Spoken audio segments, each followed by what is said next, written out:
Bonsoir, soyez les bienvenus dans 28 minutes. Salut mes camarades. Bonsoir Elisabeth. L'actualité artistique mondiale, c'est le Paris, je suis prête, lancé par la chanteuse Céline Dion le jour de son anniversaire avant-hier pour annoncer 10 concerts géants cet automne. Cette année, je vais recevoir le meilleur cadeau de toute ma vie. Je vais avoir la chance d'aller vous voir et de pouvoir encore chanter pour vous à Paris. Je suis tellement contente. Eh bien, ses fans aussi, ils sont extatiques et le ministère de l'économie français aussi, vu la perspective de retombées financières énormes, avec 400 000 spectateurs venus du monde entier à Paris pour la voir. Entre les concerts géants, l'explosion du streaming et les ventes de vinyles à la hausse, le secteur de la musique dope-t-il la croissance? Ce sera l'objet de notre débat avant qu'on vous retrouve Marie Bonisseau et Xavier Maudu pour vos chroniques. Bonsoir. Bonsoir Elisabeth. Et pour la première fois en France, il y a plus de femmes médecins que d'hommes médecins en exercice. Et moi, je vais vous parler de femmes médecins au Moyen-Âge et je suis tellement content. C'est louche. Et vous, Marie?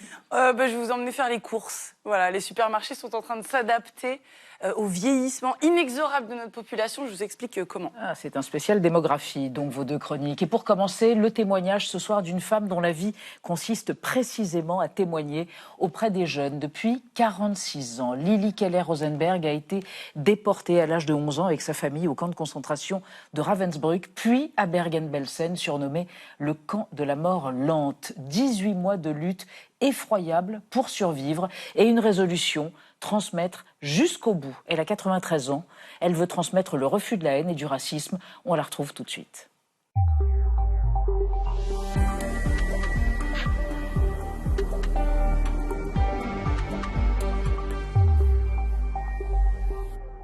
Lili Keller-Rosenberg, c'est une joie et un honneur de vous recevoir. Bonsoir. Bonsoir, madame. Je vous présente Anna Ndiaye et Benjamin Sportouche. Bonsoir. Enchantée. Nous vous recevons à l'occasion de la parution de cette BD extraordinaire chez Glénat. Lili toujours debout jusqu'au bout, co-réalisée par vous-même et par Boris Golzio.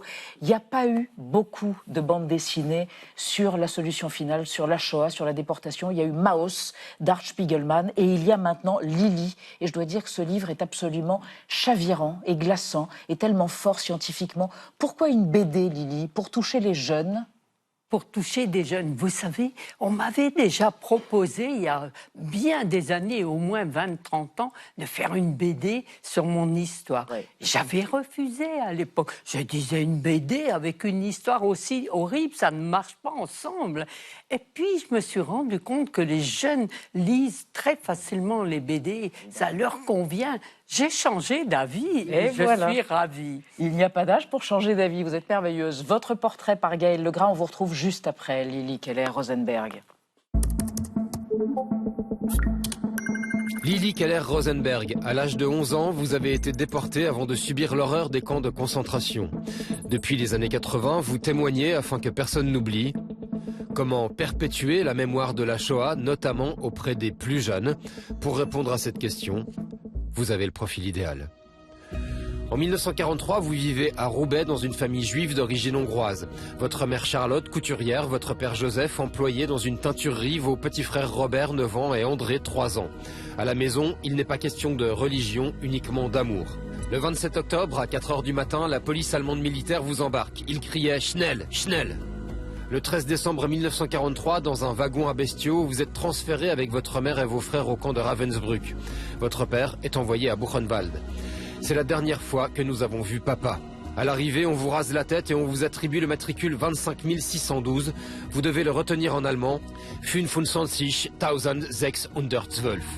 Chaque jour, votre mère doit travailler. Vous l'attendez au bloc. Vous souffrez de la faim et du froid. Vous avez peur.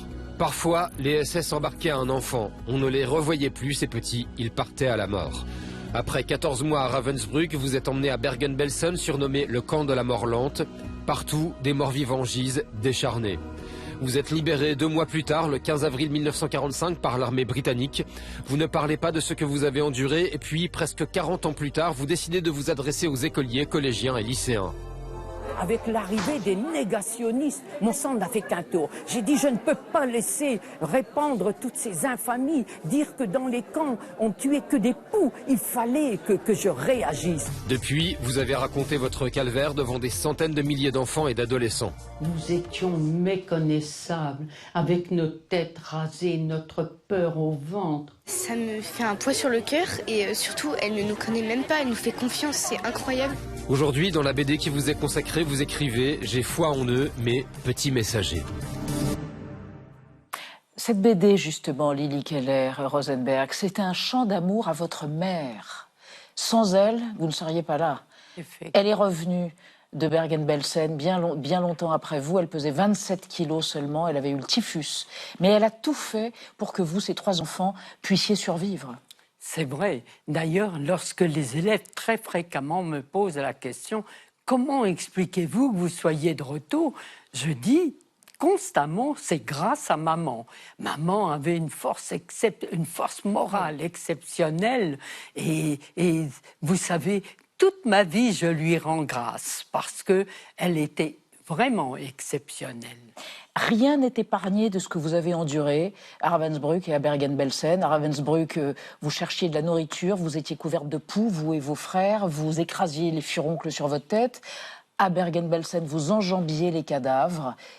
Et néanmoins, vous avez été libéré en 1945 par les Britanniques qui ont apporté dans le camp en avril une cargaison de rouge à lèvres. Il y a cette histoire démente du rouge à lèvres et je vous en parle parce que vous portez toujours du rouge à lèvres en signe d'humanité, de dignité et de féminité.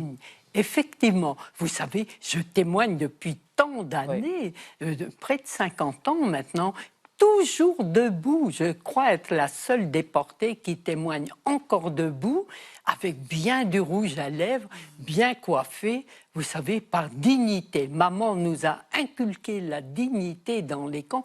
On se levait tellement tôt, la sirène retentait. Avant tout le monde. Avant tout le monde, afin que nous puissions faire la toilette. Vous savez, sa leçon de dignité, jamais nous ne l'avons oubliée, mes frères et moi.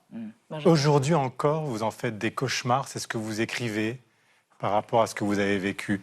La nuit, le soir, vous fait peur, par exemple, vous n'êtes pas à l'aise, les chiens. Oui. Effectivement, il me reste des traumatismes de ça. Ce n'est plus aussi grave que tout au début, mais il reste des traces. Et vous voyez, par exemple, j'ai toujours peur des chiens. Plus de 80 ans après, je n'ose jamais m'en approcher. Et j'ai peur également du noir absolu, donc il faut de la clarté dans la chambre. Il reste des traumatismes, mais on peut vivre. On peut vivre. Alors, longtemps, quand vous êtes rentré, vous aviez 13 ans, quand vous avez été libéré du camp de Bergen-Belsen, à peine 13 ans. Vous n'avez pas parlé pendant des années. D'abord, vous dites, nous avions honte, on ne pouvait pas nous croire, c'était tellement épouvantable, notre parole ne pouvait pas être entendue. Et puis un jour, en 1980, vous entendez un négationniste à la radio interviewé sur Europe 1 en novembre par Yvan Levaille, c'est Robert Forisson, qui dit « Les chambres à gaz n'ont pas existé et les communistes et les résistants ont plus souffert que les juifs de la Deuxième Guerre mondiale. » Et là, vous vous dites « Je ne peux pas ne pas parler ». Ah oui, effectivement. Vous savez, en entendant ces mots, je me suis dit, il me faut réagir. Pourtant, j'étais timide à l'époque, mais je ne pouvais laisser dire de tels mensonges. J'ai donc commencé à témoigner tout au début, lentement. C'est pas si aisé que cela de toujours témoigner. Toujours se rappeler ce passé que l'on ne peut oublier, certes, mais il me fallait.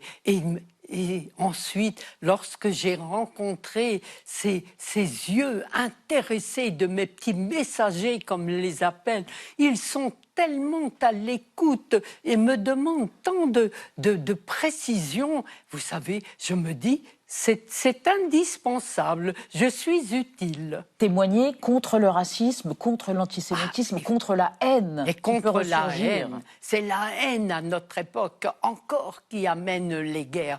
Et je veux combattre, bien sûr, l'antisémitisme qui malheureusement perdure et combattre le racisme. Je dis aux enfants, vous savez, parfois je témoigne dans des endroits où les élèves sont vraiment très mélangés. Et je leur dis, les enfants, enfants, que l'on soit noir ou blanc, que l'on soit juif, catholique ou musulman, n'est-on pas avant tout des êtres humains? Nous sommes tous faits de la même façon, nous devons nous supporter avec nos différences qui nous enrichissent.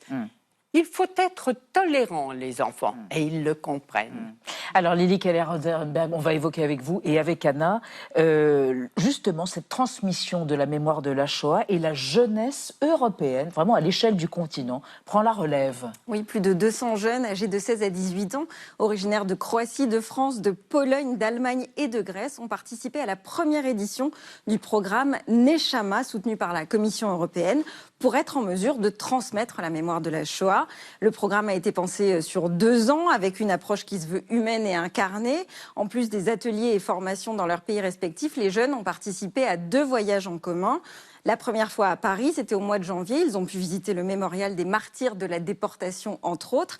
Et puis l'autre visite remonte à il y a tout juste 15 jours. C'était en Pologne, sur le site de l'ancien camp d'Auschwitz. Charge à eux maintenant, de retour dans leur pays, de transmettre leurs connaissances, soit dans les classes de lycée, soit dans les lieux de mémoire de leur pays.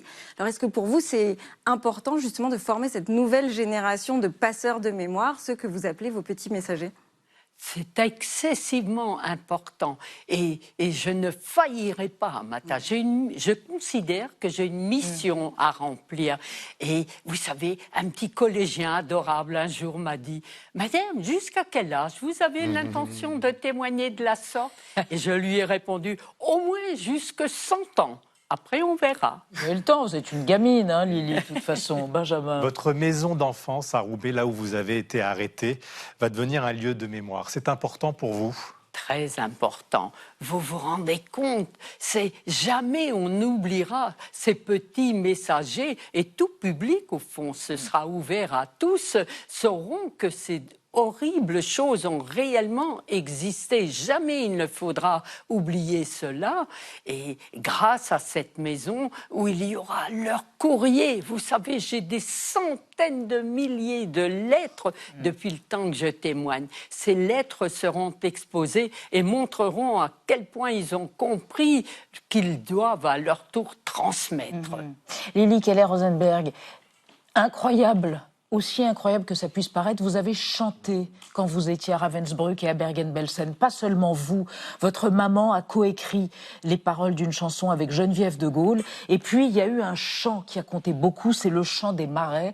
Vous l'avez chanté bien après, en 2021, avec Ginette Kolinka et Jean Laforie, 2 survivants de la Shoah. Qu'est-ce qui représente ce chant qu'on entend chanter par Mouloudji? Oui, Mouloudji qui était un chanteur, un de mes chanteurs préférés. Et ça représente beaucoup, ça représente déjà la vie dans les camps, hein, on explique, mais aussi cette envie de tenir coûte que coûte et d'en sortir. Et c'est ce qui nous a aidés. Moi, je pense que ce chant est fort parce qu'il m'a donné avec maman. Maman est présente partout, mais la force de tenir jusqu'au bout. Même au moment où elle était si malade, je devais m'occuper de mes 2 frères, surtout du tout petit. J'étais comme Dédé. une seconde... Dédé, le petit Dédé. Dédé, 3 ans. Vous voyez, 3 ans et demi. Vous voyez... chantiez pour Dédé. C'est vrai. Vous chantiez pour Dédé.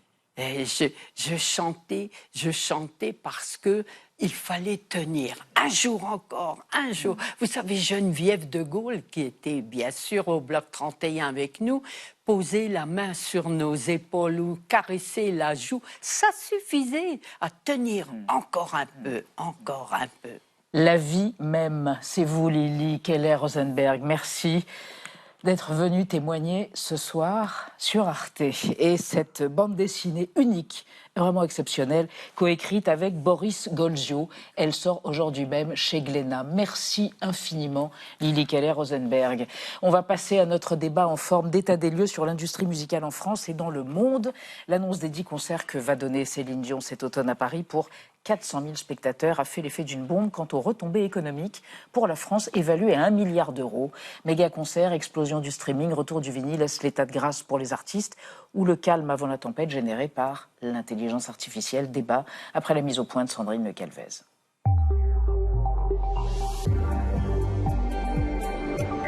à commencer par ces énigmatiques messages affichés dans Paris. Pour que tu m'aimes encore, vous l'avez ? Céline Dion allait-elle remonter sur scène? Après une semaine de campagne marketing et de suspense insoutenable, la Tour Eiffel s'est illuminée lundi soir. La star canadienne, restée loin du public pendant 6 ans, a annoncé son retour. Je vais avoir la chance de pouvoir encore chanter pour vous à Paris. Je suis tellement contente. 10 concerts sont prévus à Paris du 12 septembre au 14 octobre. Ils devraient attirer 400 000 spectateurs du monde entier à la Défense Arena. Une vraie cash machine pour la star et les organisateurs, mais aussi pour les finances de la France, car les retombées économiques s'annoncent astronomiques jusqu'à 1 milliard d'euros. Mais la championne du genre, c'est Taylor Swift. Sa tournée mondiale, entamée en 2023, aurait eu des effets mesurables sur le PIB des pays visités, à tel point que le néologisme Swiftonomics a été créé pour qualifier le phénomène. Les concerts ne sont pas les seuls à rapporter gros. La Fédération internationale de l'industrie phonographique enregistre des revenus en hausse de 6% en 2025. Et si le streaming s'impose comme le principal mode de consommation de la musique, en France, le chiffre d'affaires du vinyle s'envole, plus 15%, pour atteindre 113 millions d'euros. Cela fait déjà quelques années que le disque revient sur les platines. La clientèle s'est élargie, les jeunes, les plus âgés, les nostalgiques, les curieux. Alors, après l'âge d'or des maisons de disques balayées par la révolution numérique et les plateformes, qu'est-ce qui attend l'industrie de la musique? À qui profite l'explosion du streaming et les concerts XXL? La curiosité des consommateurs ira-t-elle jusqu'à leur faire acheter des œuvres générées par intelligence artificielle? Nos 3 invités, Bertrand Burgala, bonsoir, musicien, président du SNEP, le syndicat national de l'édition phonographique, mais aussi producteur de musique et patron du label Tricatel. Vous avez produit entre autres des disques de Valérie Lemercier. Et Bertrand Burgala, vous considérez que les méga-concerts et le streaming rapportent de l'argent, mais que l'industrie musicale revient de loin. En France, le chiffre d'affaires est encore moitié moindre qu'il y a 20 ans. À côté de vous, Mathilde Serrel, bonsoir, journaliste, bonsoir. Productrice à France Inter. J'ajoute que vous avez réalisé un documentaire consacré à Taylor Swift, la première puissance américaine, qui a été diffusé sur France 5. Et selon vous, la venue de Céline Dion en France va avoir un impact considérable sur le plan économique. Paris va devenir une sorte de hub international, un peu comme pendant les Jeux Olympiques. Et à côté de vous, Joël Farchi, bonsoir. Vous êtes professeur des universités à l'Université Paris 1, spécialiste des industries culturelles, ça tombe bien.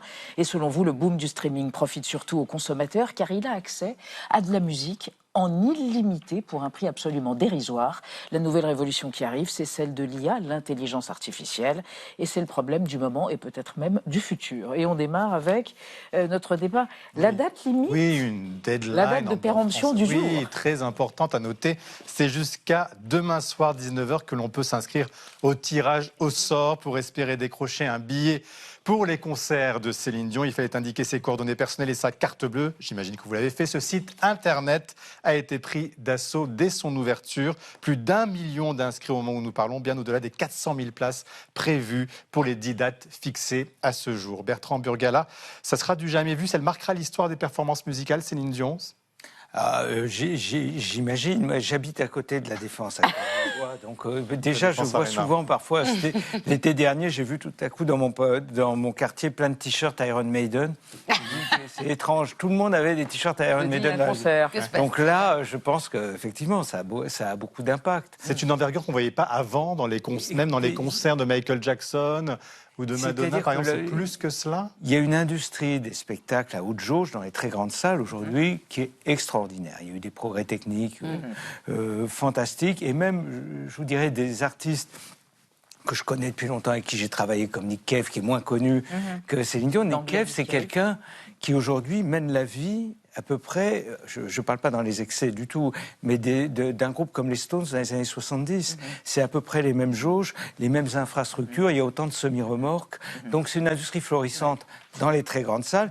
Pour les artistes un peu plus en marge, non, on n'est pas du tout dans ces choses-là. On y reviendra. Mathilde Serrel, 400 000 spectateurs et fans de Céline Dion qui viennent, c'est des retombées économiques évaluées à 1 milliard d'euros pour la France. Oui, ce qui est génial, c'est qu'elle nous a choisis quand même. Alors je pense que ce qui est bien, c'est que c'est un cadeau des deux côtés. Vous avez écouté le message de Céline qui a été vu par plus de 4 millions de personnes, où elle dit qu'elle s'est fait un cadeau pour son anniversaire. C'est 10 dates à Paris, donc du 12 septembre au 14 octobre.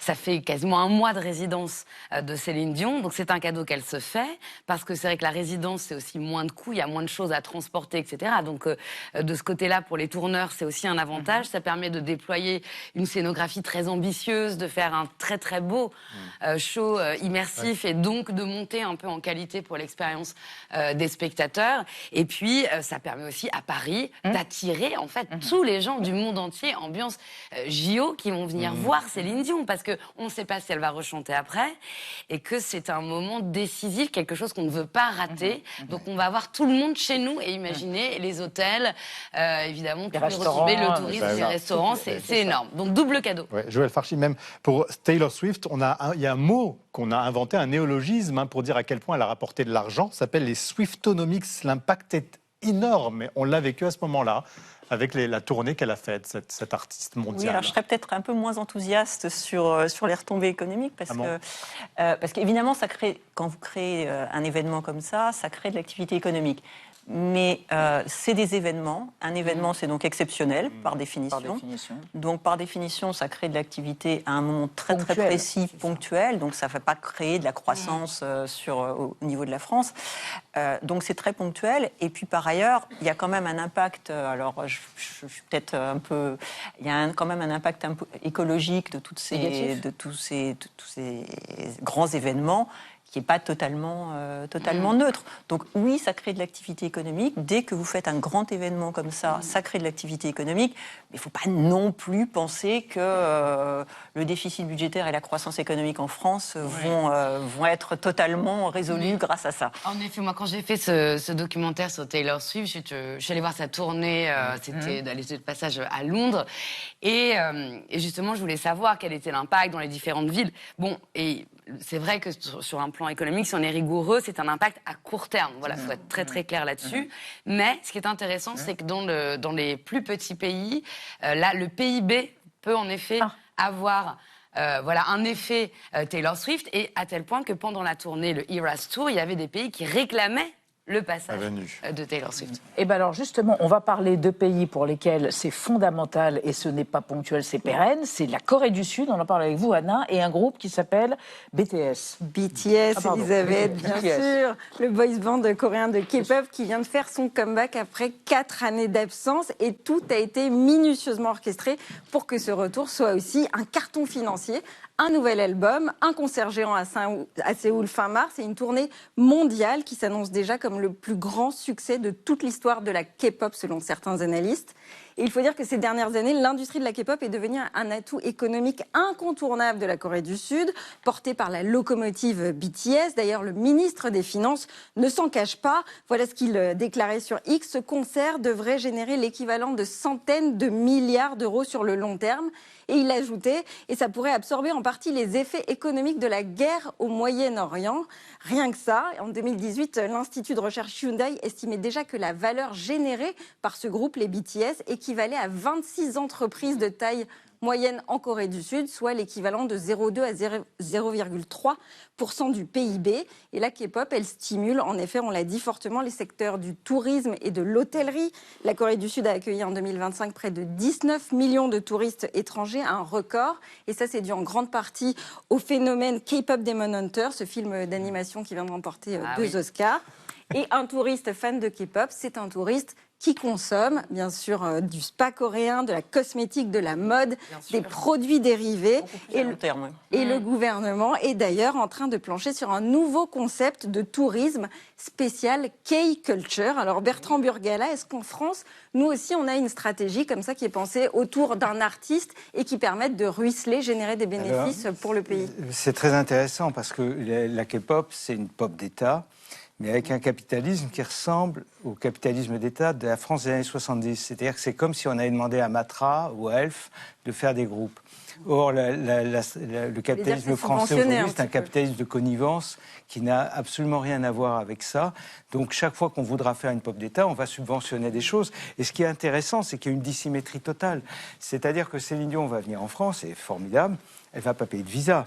Elle ne va pas payer de permis de travail, elle ne va même pas payer de charges sociales, puisqu'elle va faire une facture, mais ça va faire en périphérie, travailler d'autres choses. Mais quand les artistes français vont aux États-Unis, ils sont extrêmement protectionnistes, par exemple.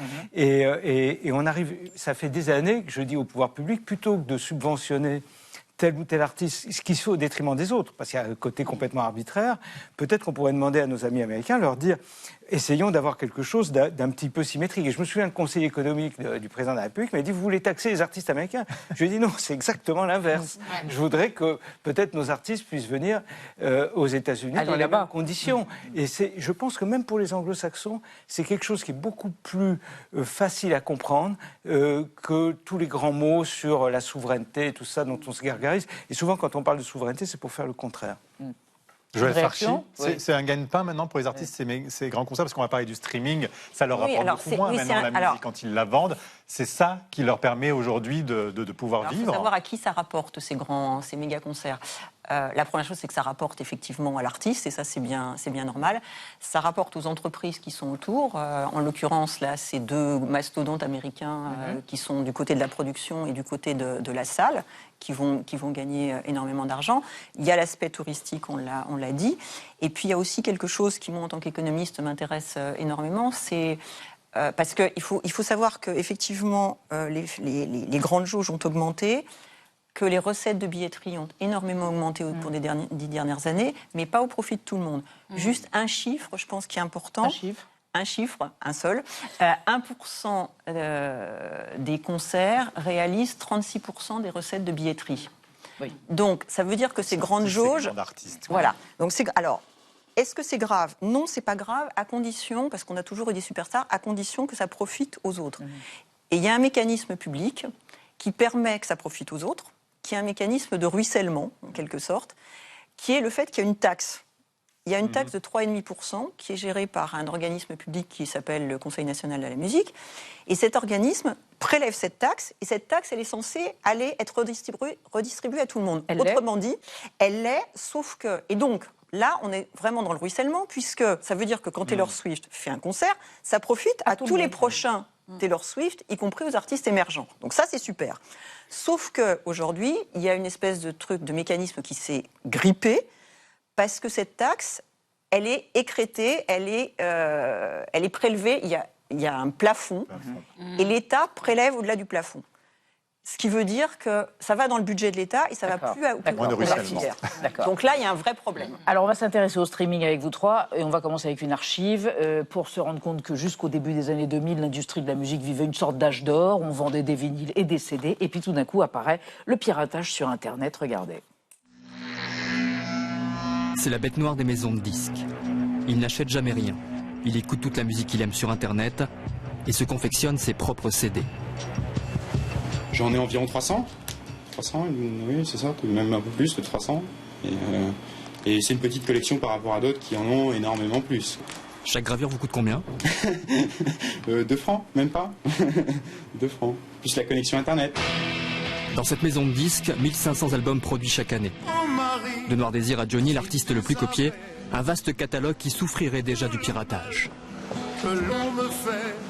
À chaque fois qu'il se vend un disque en France, il y a un disque vierge qui est vendu, et il y a ce disque-là qui se balade sur Internet, qui est téléchargé. L'impact de la piraterie aujourd'hui, c'est plus d'1 milliard de francs pour le marché français.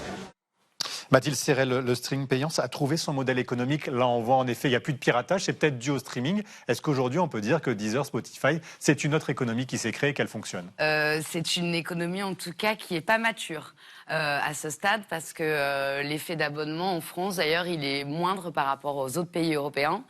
Moi, je ne crois pas qu'on ait encore trouvé, avec le streaming payant, notre modèle.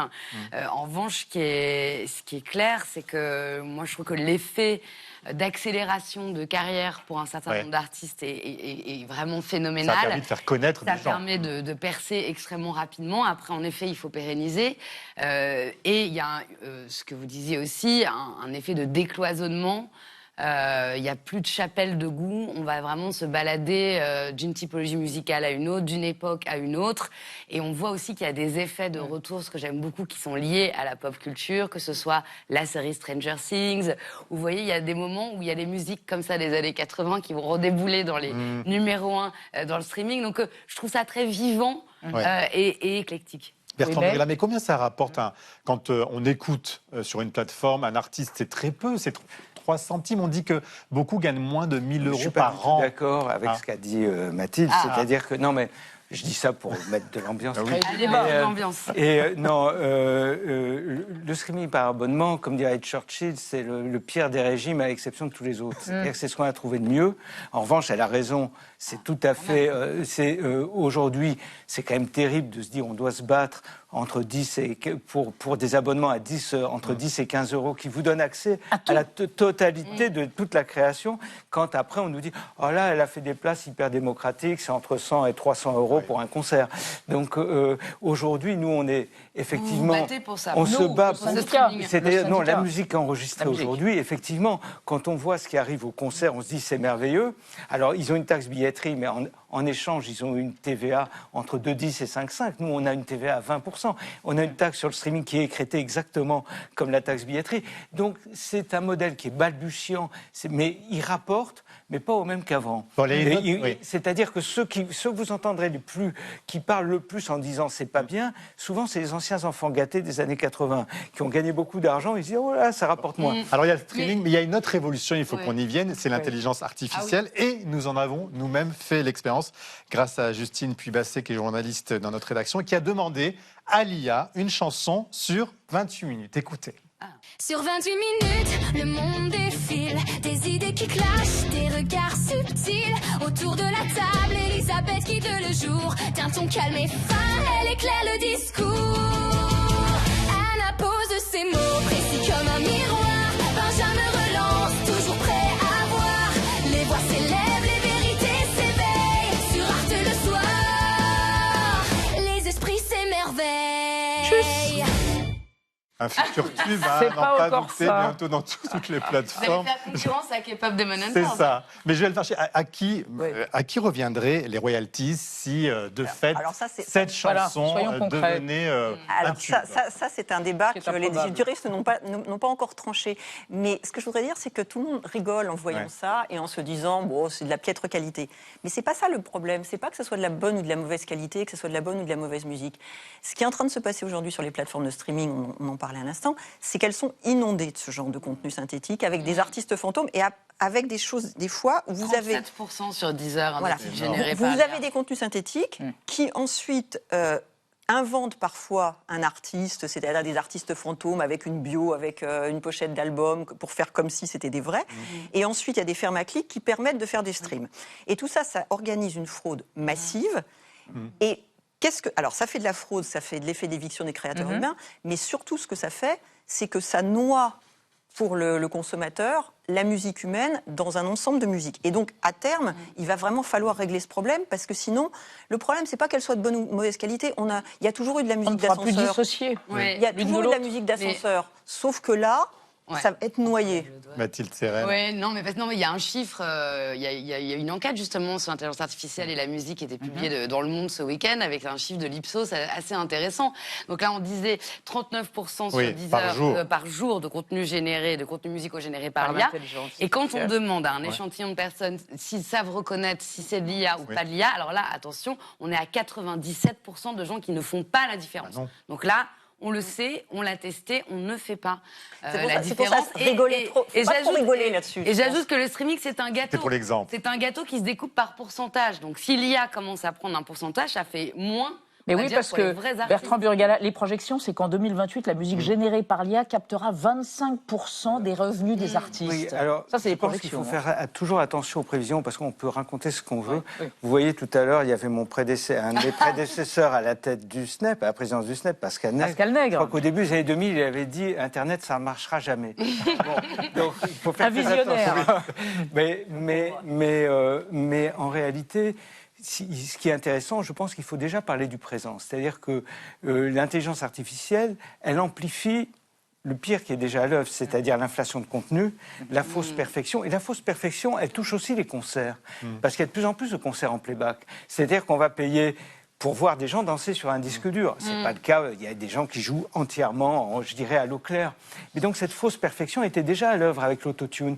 Donc il y a déjà un effet, il y a un côté amplificateur de choses qui existaient, l'ubérisation, la dépréciation de la musique, le fait de transformer l'obsession statistique, le fait de transformer des artistes en influenceurs, ça fait ça. Mais ça pourrait faire des choses remarquables. L'intelligence artificielle, et notamment, et je rejoins Joël Farché là-dessus, c'est pour identifier les contenus notamment, savoir ce qui est, quand la musique est utilisée et pouvoir rémunérer de façon beaucoup plus granulaire les créateurs.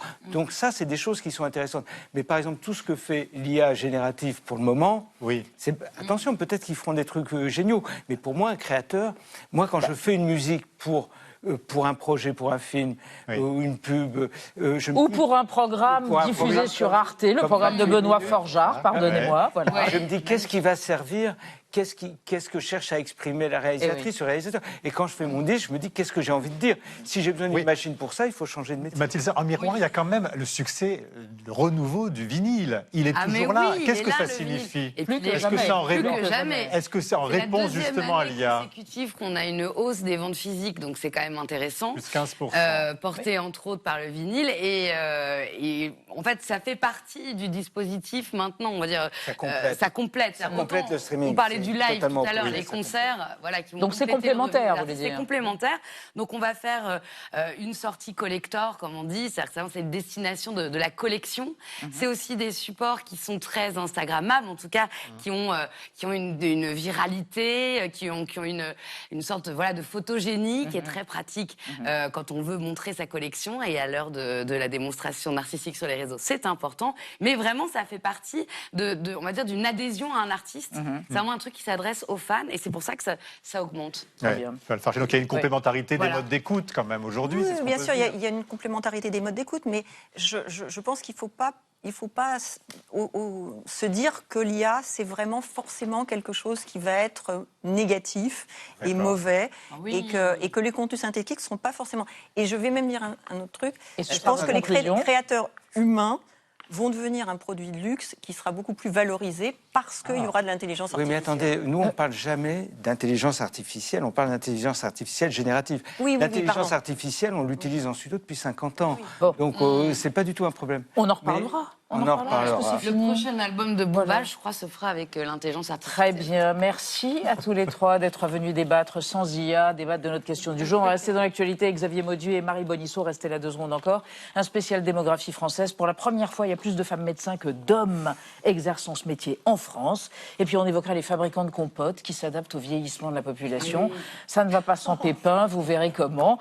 Mais d'abord, place au mot vedette du jour, aboulocratie. C'est un nouveau concept. Comment ne jamais prendre de décision, la dictature de cette indécision. C'est entendu. En France, la boulocratie gagne du terrain. Des villes qui instaurent la boulocratie. Un principe, c'est celui de la boulocratie. Qu'est-ce que ça veut dire? Exactement ce que ça dit. Merci de m'en dire un peu plus. Entendu. La vie secrète des mots vedettes. Aboulocratie, du grec ancien a, préfixe privatif, boulet, décision, et kratos, pouvoir, désigne un système de gouvernance fondé sur la décision du décideur de ne rien décider. Autrement dit, l'inertie érigée en système politique. Au municipal du 22 mars, une centaine de maires se sont fait élire sur la promesse d'instaurer une aboulocratie dans leur ville. Les 99 communes concernées, sur 35 000 en France, ont confié leur destin municipal pour les 6 prochaines années à des édiles dont la promesse centrale, assez facile à tenir, est de ne rien trancher. Jamais. À Ictis-les-Avrils, le nouveau maire précise « Choisir, c'est renoncer. Ici, nous avons renoncé à choisir ». En aboulocratie, l'inertie vaut remède à la conflictualité. Le conseil municipal ne décide d'aucune date de réunion, ses membres se croisent au hasard de leur passage en mairie et veillent à ce que pas un dossier ne soit arbitré. Aucun administré n'est déçu ni jaloux. Sur le fronton des mairies aboulocrates, civis pacem statum quo serva. Selon une récente étude Sondex pour Territoire Matin, 76% des personnes interrogées jugent que les décisions provoquent des ulcères et des grèves, et 63% que la liberté d'inaction est un droit, mais surtout un devoir. Les opinions proches du concept grec d'origine, la cité la plus stable est celle qui diffère indéfiniment toute décision. Dans son célèbre traité de l'impossibilité d'agir, le philosophe du IVe siècle avant Jésus-Christ, proche de Mollaxis Anabolon, mais marginal et raillé par ses contemporains, prêchait pour une politique de la suspension permanente. Selon lui, gage de prospérité, puisque aucune dépense n'est jamais décidée, soit une totale aboulocratie. En clair, aboule, fric. Vous y avez cru, non? Nous aussi, mais c'est un frétillant poisson d'avril absolument génial, signé Thibaut Nolte. Merci Nolte. Marie Bonisseau, Xavier Mauduit, vous revoici pour vos chroniques. Ça, c'est pas du tout des poissons d'avril, mais c'est une révolution. Le Conseil national de l'ordre, Xavier, de médecine, révèle que pour la première fois en France, il y a plus de femmes médecins que d'hommes. Oui. Voilà. Et vous allez nous amener au Moyen-Âge pour une consultation médiévale. Oui, on va faire ça, Elisabeth, en l'an 1322 à Paris. Nous sommes au temps du règne de Charles IV, dit le Bel, et nous avons à ce moment-là, au Châtelet, un procès contre une femme qui exerce la médecine. Elle s'appelle Jacqueline Félicie de Almagna, elle vient d'Italie, de Florence. Il y a beaucoup de femmes médecins d'ailleurs dans cette région-là. Et donc on lui reproche d'exercer la médecine sans licence, c'est-à-dire sans être passé par la faculté. Alors, et les gens viennent, des patients qui lui disent « Oh, ben, elle est très très bien cette femme », sauf que non, voilà, elle est condamnée. C'est d'ailleurs étonnant parce qu'à ce moment-là, il y a plein de femmes qui exercent la médecine. C'est un héritage de l'Antiquité. Certaines sont même réputées. Ces femmes qui exercent la médecine soignent des hommes, soignent des femmes. Alors c'est vrai que souvent, elles s'occupent de gynécologie, elles s'occupent de tout ce qui concerne la grossesse. Mais cet univers médical, médiéval est déjà très féminin. C'est-à-dire que vous prenez toutes ces religieuses qui s'occupent des gens dans les hôpitaux, dans les hospices, et même au moment de théoriser la médecine, vous avez des grands noms, Saint-Hildegarde de Bingen, elle écrit des traités de médecine. C'est quelque chose d'absolument exceptionnel. Vous savez, pour aller voir un médecin, à ce moment-là, la médecine est encore très empirique, c'est compliqué. D'ailleurs, c'est imposant, un médecin, et puis ça coûte cher. Alors qu'on sait que juste là, au village ou dans le quartier, il y a une femme qui fait des choses formidables, qui peut vous aider, vous soigner, qui a des connaissances précises, acquises, hors de la faculté. Parce qu'elle pouvait pas y aller à la fac. C'est ça le problème. Elles n'ont pas le droit d'entrer à la faculté. Alors, bien sûr, ici, je vous dis, ça pose pas de problème, il y a une forme de tolérance. Il y en a qui sont réputés, donc il n'y a pas de souci, c'est pas secret. C'est pourquoi ce procès de 1322 est important. Parce que, puisque les femmes n'ont pas le droit d'aller à l'université, puisque désormais on ne va pas fermer les yeux si elles n'ont pas les diplômes, la licence, et qu'elles ne peuvent pas avoir évidemment, eh bien, elles sont complètement exclues du monde médical, accaparement par les hommes de cet univers-là. Alors, bien sûr, là encore, il y a une petite marche pour les soins accordés aux femmes. Mais en tout cas, vous avez ici un phénomène drôlement intéressant parce que dans ces femmes qui ne peuvent plus exercer la médecine, vous voyez poindre la figure de la sorcière. C'est quoi une sorcière? C'est une femme un peu médecin, un peu rebouteuse, qui apporte de l'aide aux gens. Et alors, c'est illicite, c'est horreur, on la brûle. Et cette histoire-là va durer extrêmement longtemps parce qu'il faut attendre la toute fin du 19e siècle pour voir une femme obtenir ce diplôme de docteur en médecine. C'est Madeleine Brès. Mais elle n'a pas le droit de passer les concours et elle est cantonnée aux soins des femmes et des enfants, c'est de la puéricultrice qu'elle fait. Donc, vous vous rendez compte, du 14e siècle au 19e siècle, pour être médecin, les femmes ont dû être patientes. Très joli, Mauduit. Merci, docteur. Chère Marie, on ne fera plus nos courses de la même manière dans une France qui vieillit inexorablement. Oui, c'est un dossier passionnant qui est dans le journal économique Les Échos, qui ont cherché à savoir comment les marques de produits de consommation courante s'adaptent au silver boom. Je sais qu'on en a marre des expressions en américain, mais c'est Les Échos, ils parlent en langage LinkedIn. Alors, ça qualifie le bouleversement démographique que nous sommes donc en train de vivre, et ce n'est que le début. Pour la première fois, l'année dernière, en 2025, il y a eu en France plus de décès que de naissances. Tandis que, parallèlement, l'espérance de vie a bondi. Donc, il y a un quart des Français qui vont avoir plus de 65 ans dans une petite décennie. Face à ça, bah oui, les marques se grattent la tête parce qu'on nous explique que c'est très difficile de sortir des produits qu'on labellise, qu'on estampille, produits pour les seniors. parce que c'est stigmatisant. Donc l'astuce des marques, c'est déjà de sortir des portions individuelles. Maintenant, vous trouvez des steaks. Un steak haché, des purées pour une personne. C'est pour les veuves? Bah oui, par exemple, veuve ou veuve. C'est ce qu'on trouve de plus en plus dans les supermarchés. Il y a aussi des produits qui vont franchement moins se vendre. Et c'est logique, le lait infantile, les goûters, les céréales du petit-déj, il y a moins de gamins, donc il y en a moins. Quoique, si pour sauver le PIB, il faut se remettre au goûter, moi je peux y réfléchir. On en parlera. Mais il y a aussi plus étonnant, les abats, la viande bovine, les vins et les liqueurs qui sont en train de se faire du souci. C'est ce qui explique les Échos, parce que ça correspond au goût d'une génération qui a amené à laisser la place à une autre génération qui, elle, mange quoi? Du poulet et qui boit de la bière. Voilà, alors tout ça, ce sont bien sûr des projections, c'est le futur, c'est des prédictions d'économistes, mais les Échos, et ça c'est assez intéressant, ont aussi eu l'idée d'aller voir ce qui se fait maintenant, en ce moment, au Japon, dans les supermarchés japonais. Pourquoi? Parce que dans ce pays, il y a 21 millions de personnes qui ont plus de 75 ans. Et bien, au Japon, les courses sont en train de ralentir, nous racontons. Les rayons sont élargis. Il y a des caddies plus petits, plus légers, mais aussi plus stables, qui peuvent aider à avancer des dans les déambulateurs, rayons. Presque. Il y a des signalétiques qu'ils ont agrandis, c'est plus gros, c'est plus clair, c'est plus visible. Il y a des employés dans certains supermarchés qui ont été aussi formés à repérer les personnes qui ont des troubles cognitifs pour, pourquoi pas, aider aussi les clients qui sont un peu perdus dans les allées, dans les rayons. Et l'initiative que je trouve la plus belle, c'est au sud du pays, à Fukuoka. Il y a un supermarché qui a ouvert une caisse lente. C'est 10 caisses lentes. C'est exprès pour les gens que ça stresse de devoir sortir leur porte-monnaie, compter toutes leurs pièces, sous la pression d'une file d'attente de gens qui soufflent, qui en ont marre et qui sont pressés. Voilà, une caisse où on va mettre 12 minutes à payer son abat de bœuf. Avec des bifetons. C'est notre futur, mes amis. C'est ce que nous voulons, avec des bifetons et pas des cartes bleues. Merci Marie, merci de votre fidélité. On se retrouve demain à 20h05, bien sûr. Tchuss.